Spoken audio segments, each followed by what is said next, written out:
Komishona Anambra State Na-Ahu Maka ọdịmma ụmụnwaanyị ụmụntakịrị na nke obodo Dozakụ Obinabo n'ikwu na nwatakịrị ahụ dị afọ 17 chọrọ ịkwụgbu n'ụlọ bụ onye agaghị atọhapụ.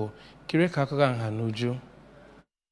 Obinabo mere ka amata nke a mgbe ọ gara leta ya bụ nwaada a na-ekwu maka ya na ụlọ ọgwụ Chukwuemeka Odumegwu Ojukwu Teaching Hospital dị n'Awka, ebe ya bụ nwatakịrị na-anara ọgwụgwọ. Oriakụ Obinabo kelere Gọvanọ Chukwuma Soludo etu o si agba mbọ ime ihe gbasara ụmụaka na ụmụ nwanyị ọ bụrụ ihe ebumnobi ya, ma kelekwa ndị Anambra steeti maka ekpere ha na enyemaka ha, ebe ọ nọkwara kelekwa ndị na-arụ na ya bụ ụlọ ọgwụ etu ha si wee gbaa mbọ iji hụ na ya bụ nwaada bụ onye azọtara ndụ, ma kwukwa na ọ gaghị ezu ike ma ruo na enwetara ya bụ nwaada ikpe nkwụmọtọ. Ya bụ nwaada ihe mere bụ onye nke jupụtara n'obi aṅụrị ma tokwa Oriakụ Obinabo etu o si were ịhụnanya wee chọọ ya mma. Cheta na ya bụ nwatakịrị bụ onye nke kasị n'ihe mgbu nke isi ndị dọkịnta oyibo mere ya. Ngwa ngwa Oriakụ Obinabo napụtara ya n'aka nna ya chọrọ iji ya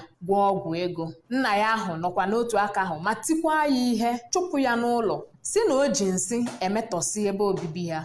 N'otu aka ahụ, nna ya ahụ a na-ekwu maka ya bụ Maazị Sunday Eze bụ onye nke aka kparago ma nọrọkwa ebe a na-edebe ndị omekome mere ụdị arụ aha n'Awka. Site n'Awka, abụ m Chidimma Ikeanyanwụ, akụkọ ụwa ABS.